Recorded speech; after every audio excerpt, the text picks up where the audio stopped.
Hi guys, welcome to the show today. Today we have a teacher here in Tennessee named Andrea. She is a whistleblower now against the requirements that the schools are making. She did not follow the exact mask mandate that they wanted you to follow. Correct me if I'm wrong, you did wear it in hallways, right? You wore it in hallways, but then you would not in the classroom so that kids could see your face. I actually started the school year off wearing my mask all the time. It wasn't until after I recovered from the virus completely that I decided I didn't want to wear the mask anymore. So you did have the virus. That's actually something I didn't know. I didn't know that. Did you know that?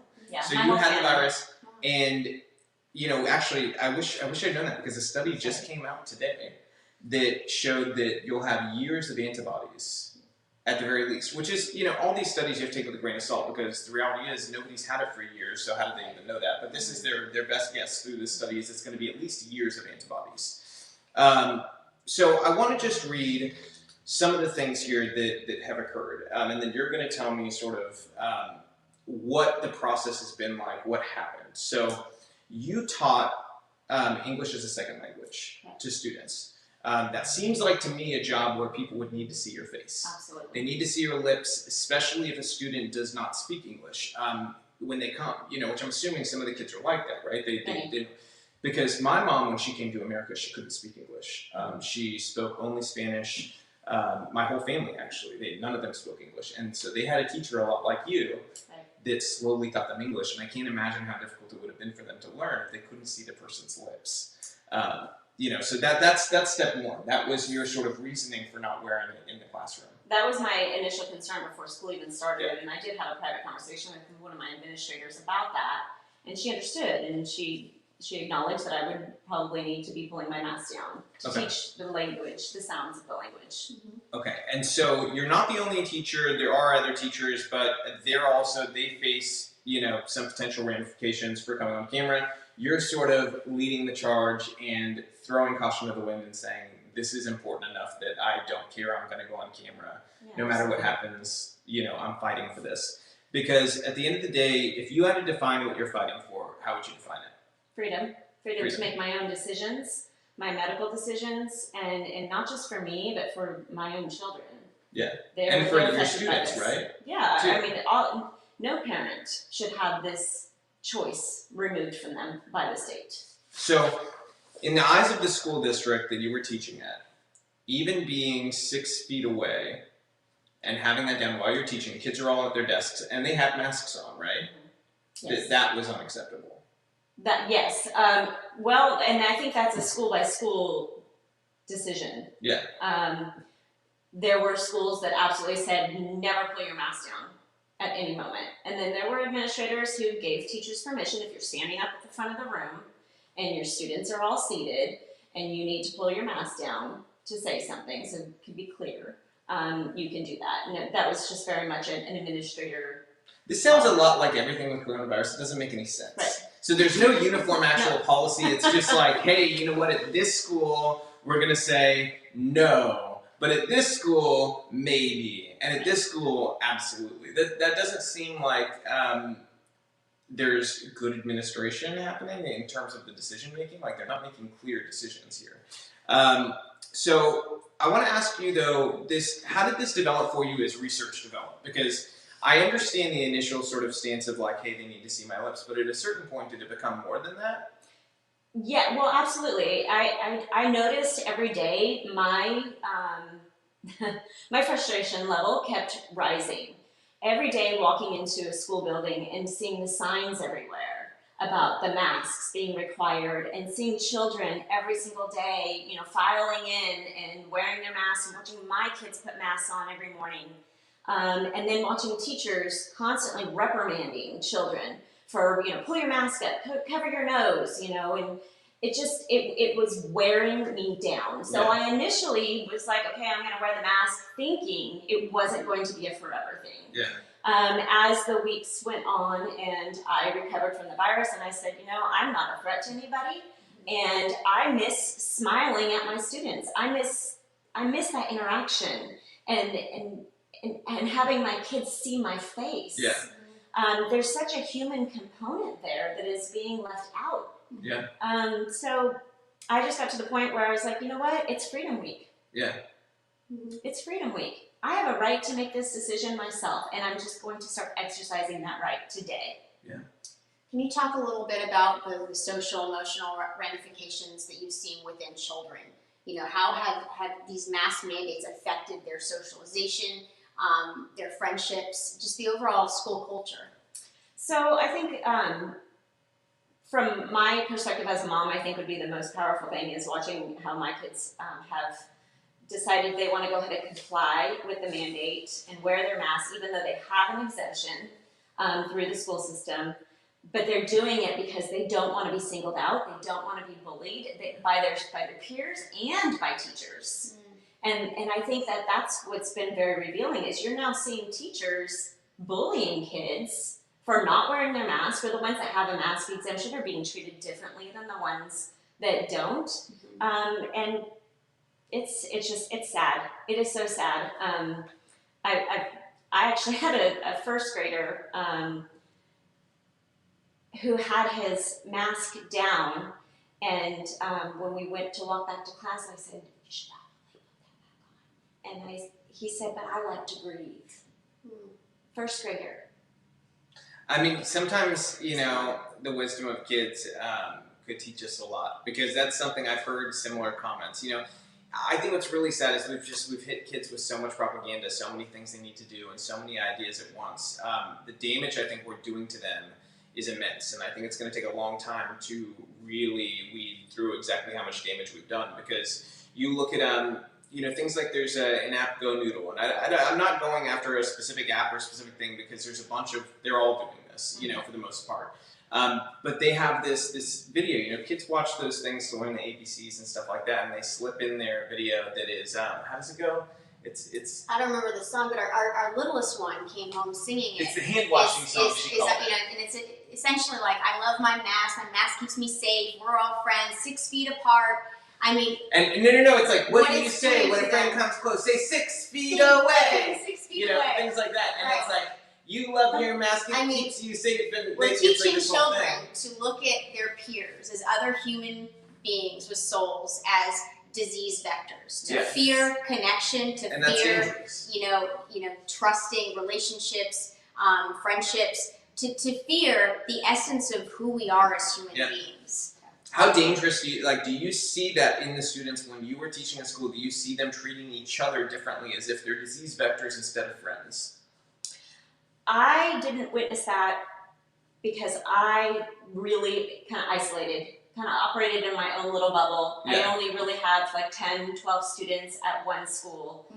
Going in and out of classrooms, seeing a little bit of interaction. I did have a couple of students look at me funny, say like first grade, and I'd walk into a classroom because I'm doing like a push-in service for those students, and they kind of look at me because I didn't have a mask on, and then they're staring at me, and then it's, "Where's your mask, Mrs. Gomez?" Yeah. You know? And I think one of the scary things to me is that, you know, I've seen it happen with kids where I've been at a store or something like that, and I don't have one, and this look like they're afraid, you know? I've also had the reverse happen with kids, where you're wearing a mask, and kids are afraid of you because you're wearing a mask. Yes, So especially I the think little all tiny of this, ones. Yes. I think all of this is so confusing for them. Yes. You know, and because it happened to me actually at the beginning of all this, you know, when everything was really crazy and people were really afraid of old people dying and everything. You know, I went along with it like everybody else, you know, and I remember once, like, I was at the grocery store, and my mask snapped, and so I was walking around without a mask, and people were like, it was like the end of the world, you know, and we're in Tennessee, you know. So where we're at now, like, that we've ingrained this fear in kids, it's I think one of the scariest things to me is how much damage we've done long term to them. But I want to get into this because this is breaking news, is that, you know, you had this instinct that people should have the freedom to choose and be able to breathe and all those things. And one of the things I noticed at the beginning of all this is at places like that grocery store, is walking around, you see people, and they're going like this with their mask constantly. They're picking it up, they're putting it down, they're touching it the entire time.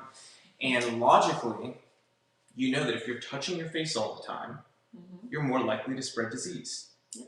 So, this is one of those things where logically I questioned, hey, what is the actual efficacy of these masks with people who are not trained in how to use them?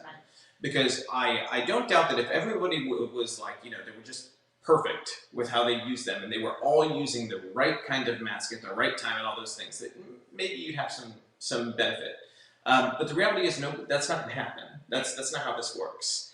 And what we see happening in reality is not something that's been effective. So I want to bring up this Danish study that came out today, this New York Times piece. This isn't some wackadoodle thing.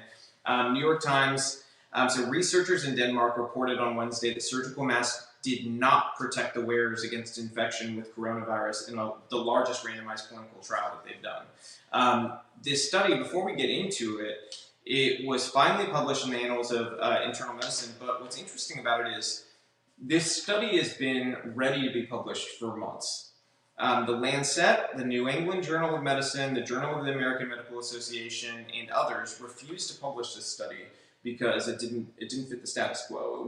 It didn't fit the narrative that the media has been selling to everybody, because it's saying, pretty dramatically, and they had 6,000, I want to get the number, they had 6,024 participants who had been tested beforehand to make sure they didn't have the virus.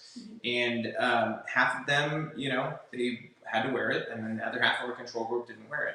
And they found no statistically significant difference between the two groups in terms of infection rate. So seeing that now, do you feel vindicated by what you did? And how does that make you feel seeing this? Well, absolutely. I've known that there's plenty of research prior to 2020 that shows that masks do not block the spread. They don't control viruses. They control people. So there's never been a doubt in my mind about it. Being in elementary schools and watching what kids are doing with their masks all day. Yes, they're absolutely touching their masks all day. One child one day actually shoved the entire mask in his mouth and then took it out and put it on the table. And then they're taking them off for mask breaks, and they're taking them off to eat and to drink. They're going to the bathroom with their mask on. Like, that's not sanitary. No, especially with kids. Especially with kids. Yeah. Because if they adjust that mask before they wash their hands, all of these things, this is I'd say what drives me the most nuts about everything that has happened is that nothing makes sense. No. Nothing makes sense. There's no uniform rule that makes sense. There's no guidelines that make sense. They all fly, like there's this new one. Apparently bars after 10 o'clock are just gigantic coronavirus vectors, but at 9:59 you're good. Take all the shots. Strip clubs, abortion clinics are fine, but schools and churches. In San Diego, they have strip clubs open, but not churches. Right. Things like this, they don't make sense. I think it does if you're looking at it from the agenda and the point of view of trying to change the culture. That's a very good point, because that is the singular the singular way that this makes sense. That's the only thing that makes sense. It is. It's the only thing that makes sense. If you look at this entire thing as a way to control people and to change their habits and to see just how far you can take it, that's what makes sense. The reality is with kids, we look at the science, and without making this too political, it is a political issue now. They say trust the science, listen to science, listen to scientists, all the blah, blah, blah. They don't mean any of it, because the science is there. It's pretty clear that with kids, especially school-age kids, they're at no greater risk from COVID than they are from the flu. So my question is, what are they going to do in schools and these administrators and with teachers like you when, let's say, COVID's gone, but the flu's still there, and we're looking at the same fatality rate in kids that we see with COVID? Are we going to require teachers and kids to wear masks forever because they're used to it now? I definitely, and I'm only speaking for the school district that I work for, I definitely don't see that the power is going to be released or relinquished. I think that once they've assumed power to make these decisions for staff and for students, they will keep it. I absolutely believe that they're going to move towards a vaccine mandate. I think that could happen this year. I think that they could be going into second semester requiring that. For teachers and for students. I feel like that they're just trying to soak up as much power as they possibly can, while they have this opportunity. This is an opportunity. Well, that's the thing, is they've seen this whole thing as an opportunity, not as a crisis that we need to get past, or as an issue we need fully understand or talk about more. This has been an opportunity from the very beginning to remake America in the image they want it made in. And I think that's what's scariest, is that this isn't just about virus, reduction of harm or anything like that. This has been used as a vector to get through all sorts of ideas. They've admitted that. They've called the Great Reset. And they've talked about, that's been a constant. They've been open about that. Yeah, or Build Back Better. I mean, that's been used by all these different world leaders, and it's not a coincidence. I will say, you and I, we've talked about this whole mandating vaccines things a lot. I'm of the belief that they're not going to do it nationally, but I think they're going to do a mandate through corporations. You won't be able to fly, you won't be able to go to a different country, you won't be able to go to Disneyland, go to have your kids get dental care. I mean, all these things I think will be basically a mandate by any other word. It'll they won't call it that, but that's essentially what it is.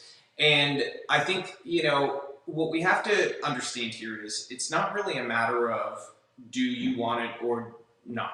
Because I don't begrudge you wanting it. If you want it, fantastic, good for you. If that Same with the mask. If you believe in it, I want you to have it. I want you to have access and all those things. That's the really key difference between the two sides. Is I'm not trying to stop anybody from doing what they feel is best for them.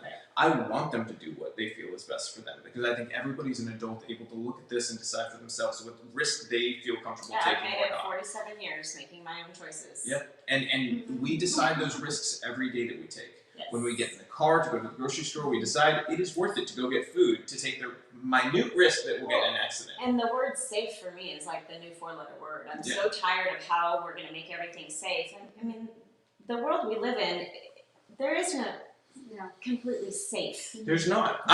To be really honest, the one thing that does surprise me is they haven't tried bubbles. That they haven't tried saying, hey, you know what, we get back to normal, everybody wears bubbles. I'm a little bit surprised they haven't tried that, because it seems like the next logical step after failing with masks. It's not really about health, which is why when this whole thing started, they didn't have it. Yeah, that's true. I shouldn't give them any Yeah, ideas. they're probably writing it down right now. But yeah, I mean, just the very beginning, I just like to remind our viewers, the World Health Organization and Anthony Fauci and they all National Institute of Health. I mean, literally all the experts, all the scientists that have their platforms did not come out and say, hey, get a bandana, get something, put it on your face. No, they said masks aren't necessary. They've been consistent with this for decades. You find world doctors saying the same thing. Surgeons. And suddenly the science changes. Suddenly the experts change their position. That's the right terminology, because the science never changed. Exactly. The experts it didn't changed change. the way that they spoke. Yes. But absolutely. the studies that they based their original conclusion on were all the same studies they were looking at when they decided to flip and change gears into everybody needs to wear one. They pulled in some correlational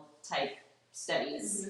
It was anecdotal they evidence used to make a cause and effect claim. Yeah. Right. It's sort of like what they did. What I like to compare it to is if you ask a lot of people, hey, can you look up poverty rates? What state has the worst poverty?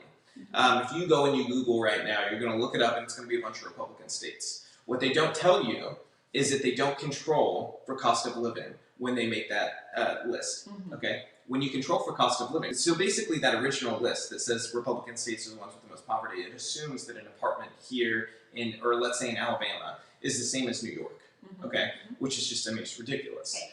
Once you actually adjust for cost of living, it's all Democrat-run states have the worst poverty, the worst wealth inequality, and all those things. That's AKA reality. And so this is what they did with the mask studies when they changed their tune, is that they did things that are illogical that don't actually reflect reality. They did these camera-based studies where they use somebody, they have them wear the mask, they have them, project or spit or any one number of these things, and then they get the footage of how far the spread goes. And then they take it off and they do the same thing. Most of the ways that they were doing this are unnatural ways for humans to communicate in the first place. But secondary to that is that it doesn't take into account the human behaviors that are actually happening with masks, the touching and then touching things. So they use those, again, things that were not based in reality to reflect the reality they wished was true. And then we're also forgetting that so many people have had the virus and recovered from the virus, and we need to be sharing that immunity. Yeah. So if you're masking all the people that have recovered, then we are blocking that immunity from being Right. spread as well. Right. I mean, are we ignoring all the science on the immune system? You know, and Yeah. we're seeing Immune all of system's these. become a 4-letter word, Okay, basically. and then there's all these experts too that have been suppressed and censored for coming out and talking about the science of the immune system and how it works. So suddenly, all of that science is now thrown out of how the immune system works and what it needs to be informed by our natural environment. When we are entering, an unnatural environment by putting us in this unnatural, sterile, hot box, moist bacteria, reservoir, face diaper, whatever you'd like to call it, that is unnatural and it suppresses your immune system. And these are facts. This whole science argument, science doesn't even matter. It doesn't even matter. To your point, I have a quote for you. Okay, Dr. Met Gallagher, a researcher at Telemark Hospital in Norway and the Harvard School of Public Health, was persuaded by the Danish study. The study showed that although there may be a symbolic effect, she wrote in an email, the effect of wearing a mask does not substantially reduce risk for wearers. About science not mattering. Even in this, while she's agreeing, yes, it has no effect, they still can't let go. They still can't let go and says there may be a symbolic effect. What the hell?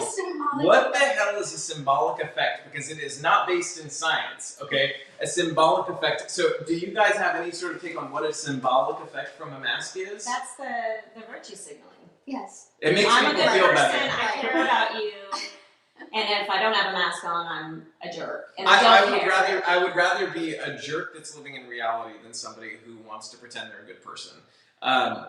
It's just so bizarre to me. So that's somebody from Harvard School of Public Health.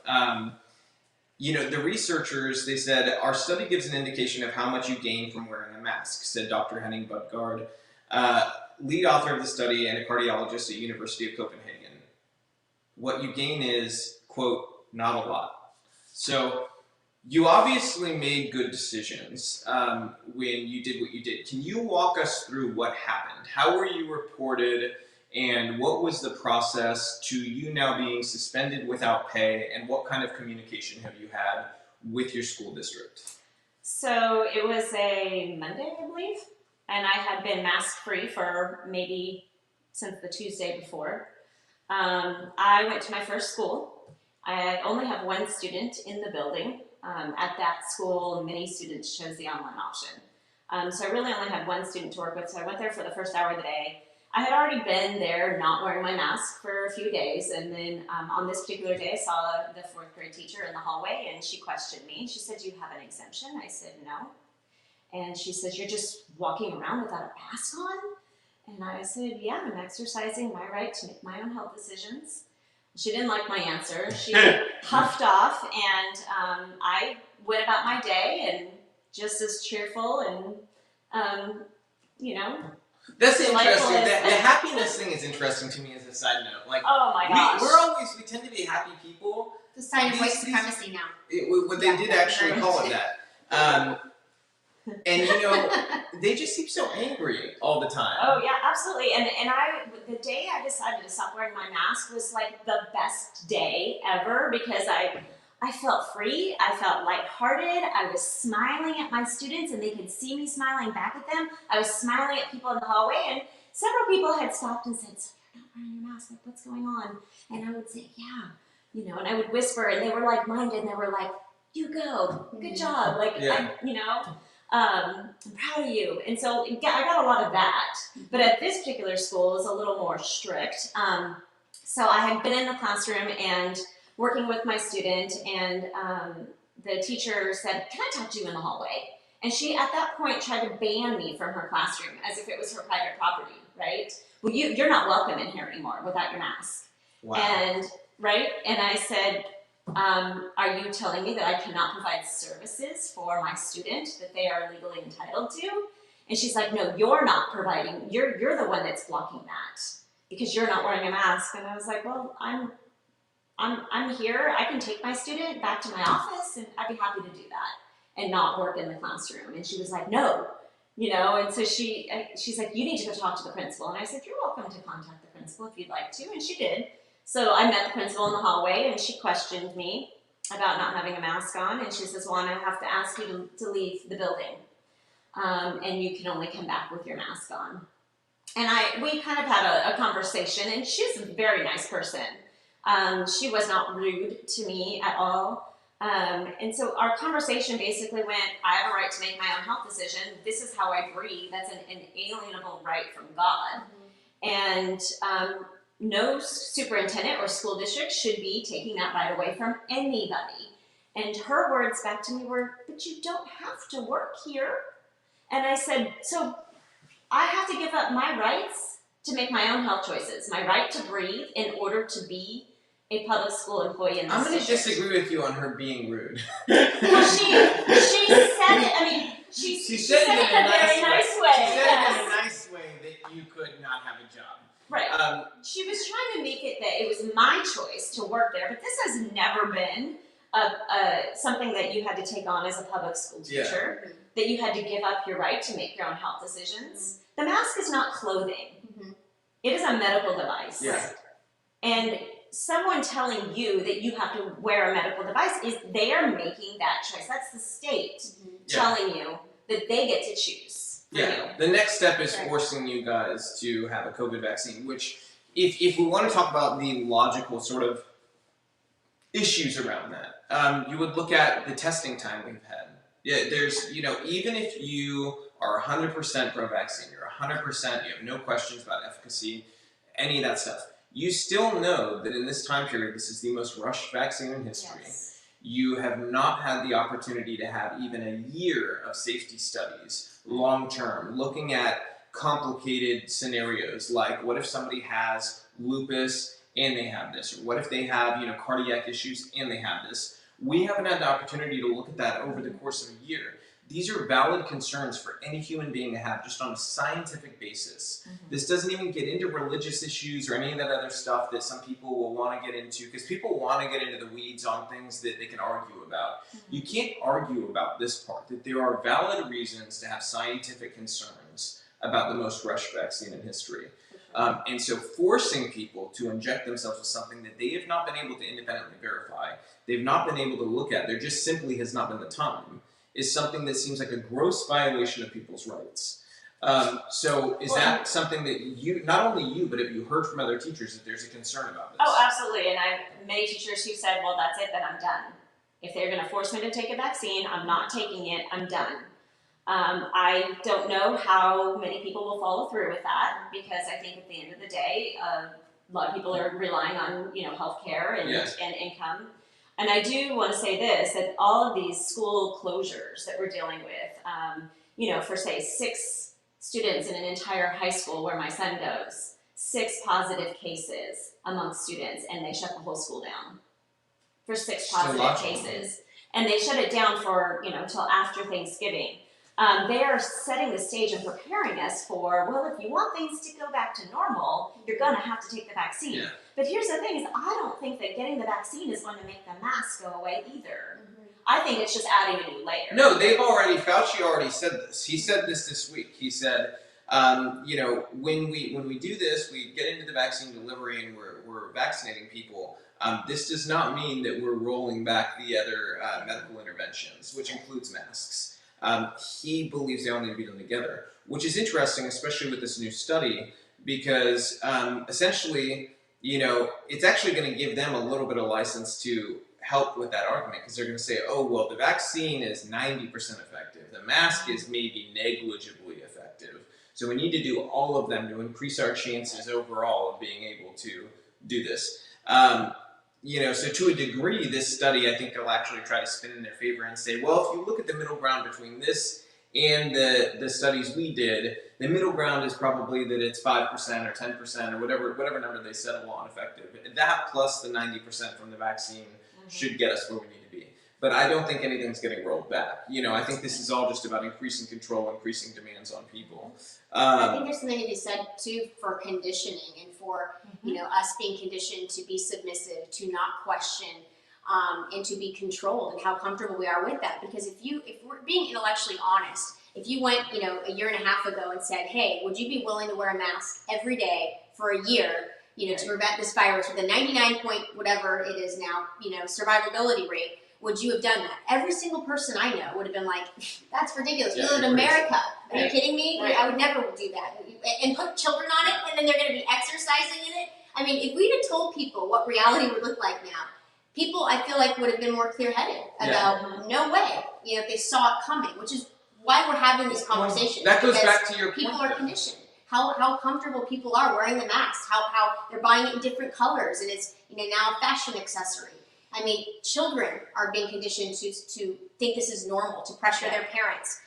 So I think we have to, you know, talk about that. It goes. Is even if this comes down the pipeline, where is our perception going to be then? Yeah, it goes to her point. What she said is that, you know, with vaccines, that there's a number of teachers saying that that's their line. Right. But if you asked a year ago, like you're saying, a lot of them would have said this is the line. Right. People, I think, don't realize how quickly they'll move the line when they're faced with losing their job or losing money or losing access to things they want. And that's something we need to think very hard about.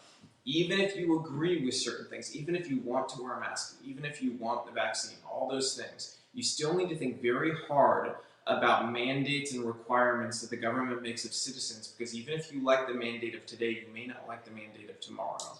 And so that's why these ideas, you know, I think in so many ways, the Constitution and the way our country was formed, our founding, it was so brilliant because there's so many things built into it that protect us and protect our rights, our freedoms. And it's why issues like this have to be fought whether you like them or you fully agree or not. Because at the end of the day, the founders saw how you may benefit from one freedom being taken, but you're not going to benefit from another. So we're putting these safeguards in place to protect all of them. And I think that's an important thing. So we talked a little bit about, you know, what happened to you, but can you continue into what the communication's like today? Yeah, so I did go from that school because I was told I had to leave the building, went to the second school, met with a couple of students, was in a couple of classrooms.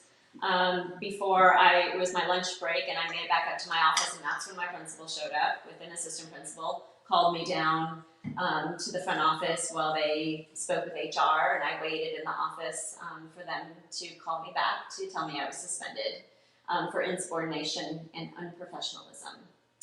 And then it was, I mean, gosh, I don't know, what is today? Did they at least give you a printout that you could frame for being suspended for insubordination? Because I would frame that.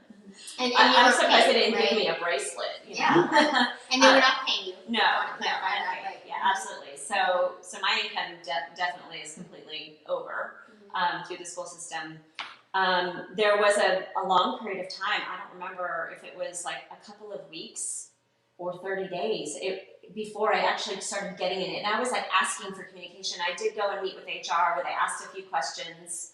And it's funny that the day that I did that, they made this big deal in the email that you must have your mask. You must have, to get in the building, you've got to have your mask, They won't let you in without the mask. Well, when I got there and I found, you know, they closed up all the doors to the buildings except for one because, I don't know, maybe COVID doesn't know how to make it through that one door. So I get through that door and there's a security guard and he's got to take my temperature, so meaning he's pointing a gun at my head, right? And I didn't have my mask on. And he didn't say a word about it. And he just kind of directed me to where I needed to go, and I made it upstairs. And while I was waiting to speak with Human Resources, 2 employees walked by me with their masks under their chin. And I thought, well, isn't that so interesting? So I made sure I wrote back to HR about all of that, that I was able to get into the building, and I was able, and I witnessed all these employees with no mask on that worked for the district, walking around freely with their mask under their chin. And here I am being suspended, and I really think I'm not suspended for not wearing a mask. I think it's because I'm questioning, I'm refusing to comply, I'm making too much noise. Yeah. Well, the problem is there's a societal effect. When one person does it, other people will start to do it. You know, it's why, I don't know if anybody's experienced this phenomenon, but if you're out and you don't have your mask on, I was walking down the street once, which, by the way, you're walking outdoors on the street.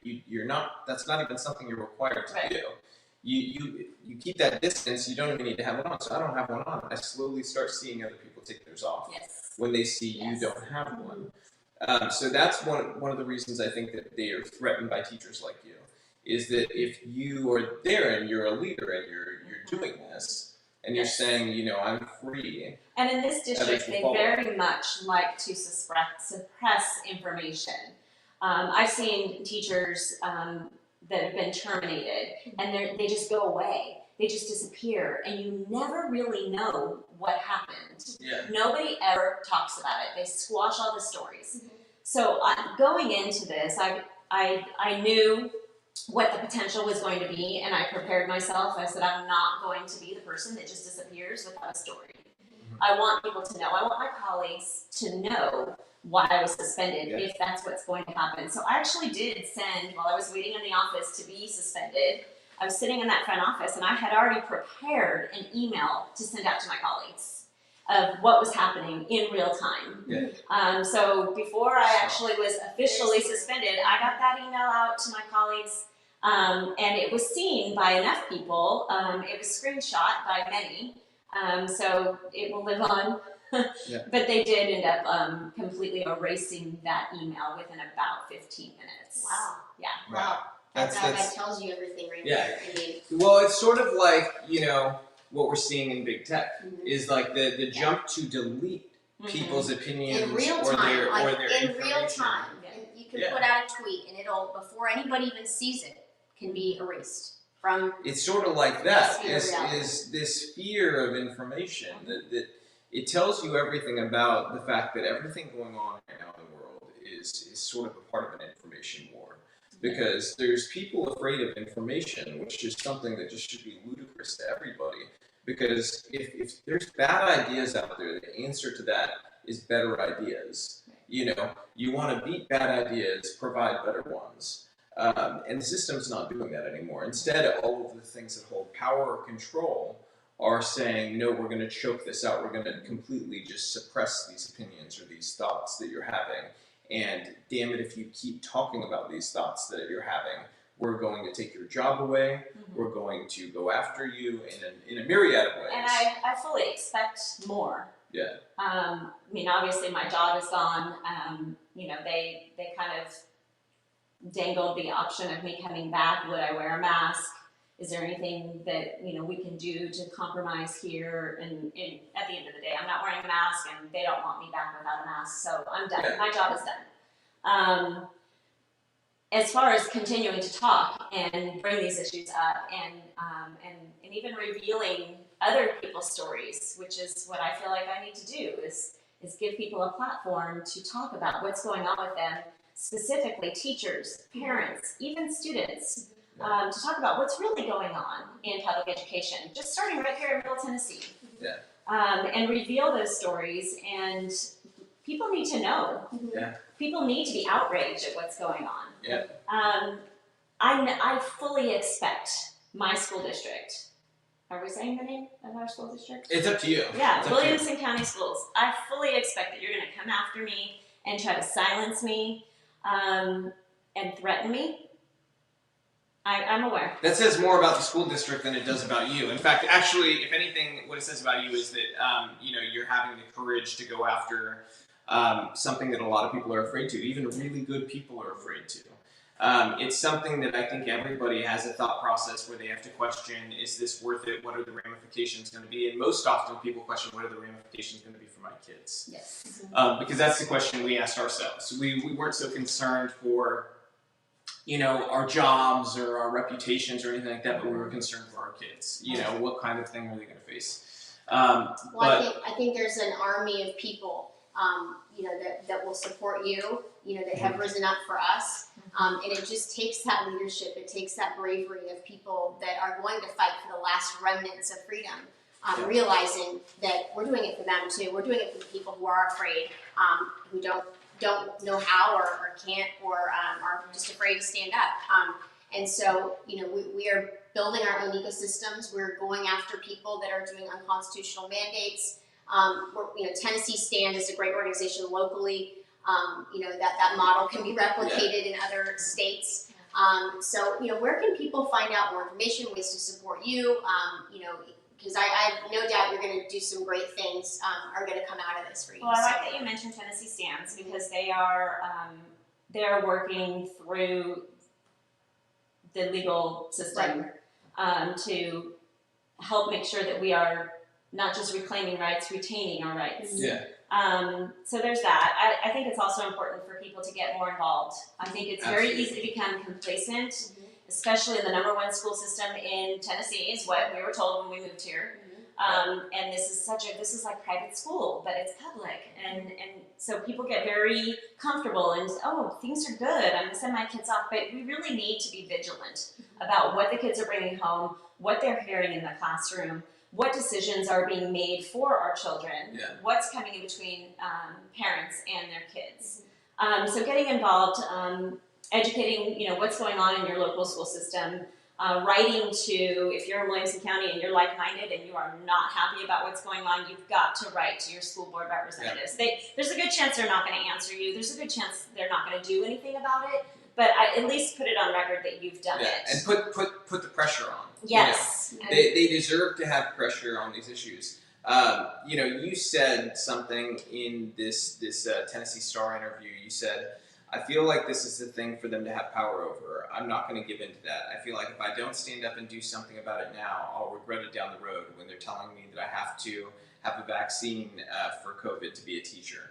And the part about, making sure you stand up now so that you don't regret it later. Absolutely. That resonated with me because that's the thing that my grandparents told me about Cuba, is that was the greatest regret, was not standing up and saying something. Everybody, when they were the majority, not standing up and saying something when Marxists took over. You touched on something else before we go. Have you seen how leftism is sort of weaving its way into public schools? Yes, absolutely. We've got this, for the last couple of years, there's been a bias training that teachers have had to go through for one of their professional developments.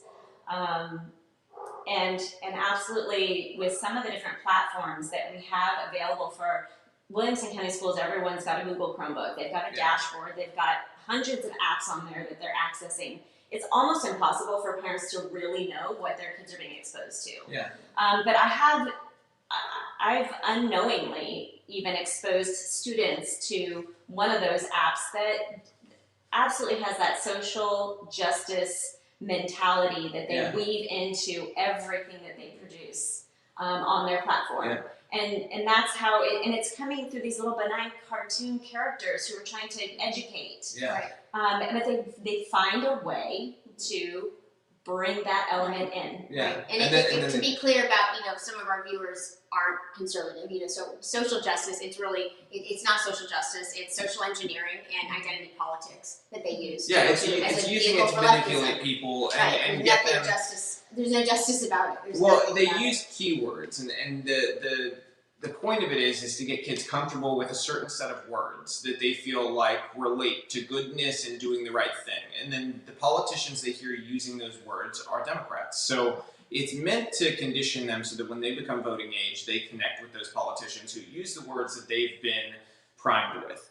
And that's essentially and they change definitions of words. Yeah, too, changing the definition of words or coming up with new words. Do you know what unity means now? Unity? It means compliance. Yeah, I'm not surprised. I'm not surprised. That's the new definition. I've been confused about the meaning of unity for the past couple of weeks because I heard Joe Biden talk about unity and how we should have unity and all these things. And then I also had people tell me that I should go back to Cuba and, things like that are Joe Biden voters. So I've been confused about exactly what unity means for the last couple of weeks. I think you're doing a really incredible thing standing up. I do. I have to commend you for that. And we need more teachers that are willing to do this, that are willing to use their voice and to also change things within the system. When the teachers who are able to get back into the system, this is why we fight for school choice on the show, because I'm of the belief that parents should be able to make the decision where the money goes for their children to have the best education for them. Because at the end of the day, the best scenario for you and a group of children may be you being their micro school teacher, and if that's the best thing for them, their parents should get to choose that, and you should get to choose that as a teacher, that's the best situation for you. If it's teaching in a public school, everybody should get to choose that. But the way we're going to make education better is by having competition and also allowing parents to choose schools that reflect their values. Because right now, they all have to go to public school, where at public schools, even in red states, and it's part of why I thought this story is so interesting, is that this is a place people would think very conservative. This county voted 68% for Trump. You would think conservative schools, conservative parents, but the reality is not that. It's that they're inching further and further to the left in every facet.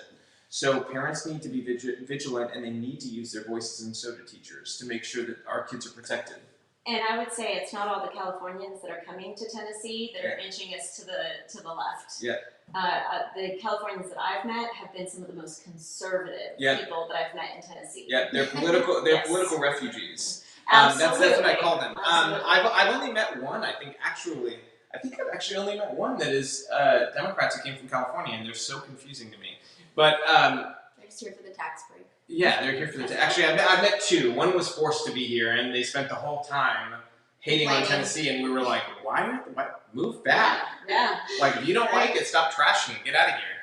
And they did actually. They lasted only 8 months here, which was fine with me.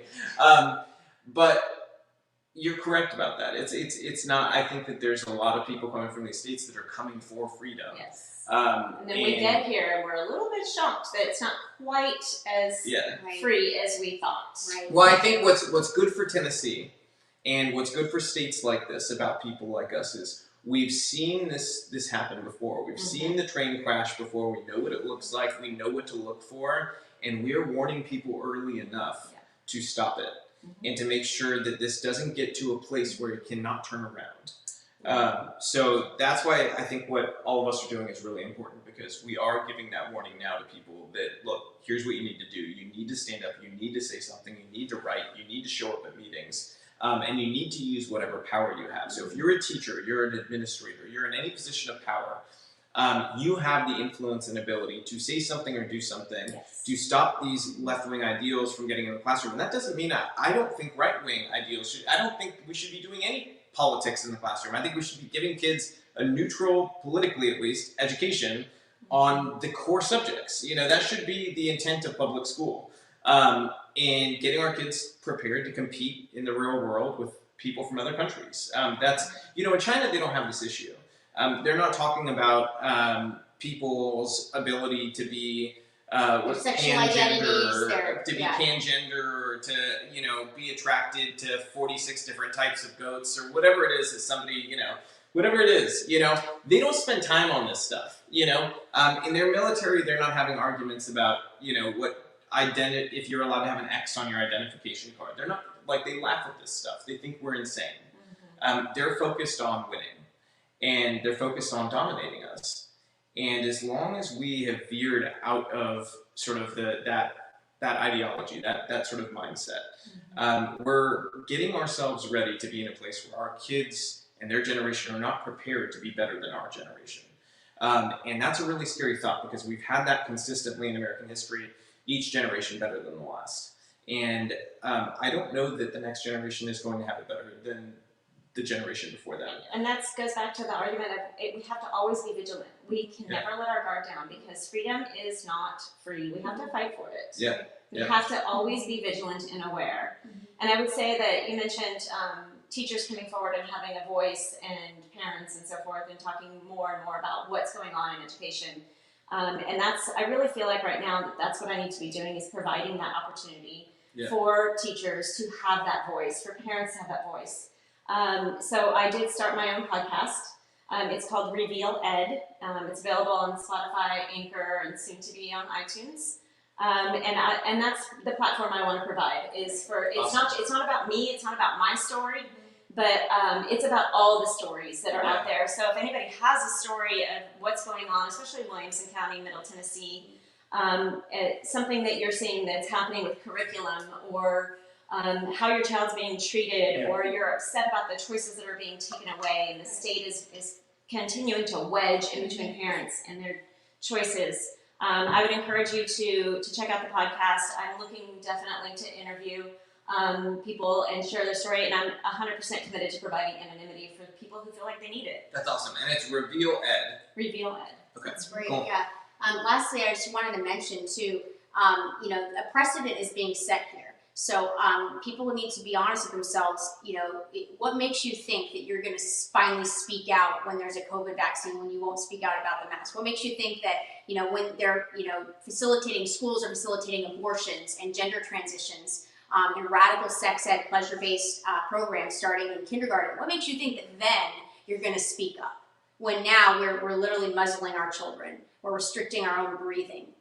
We're compromising our own reality and facts and what real science is, what real fact. We're denying all that. So really, I think that we have to, just end that with an honest moment with ourselves. Is where's the line for you? Draw that line. Write it down so you don't forget.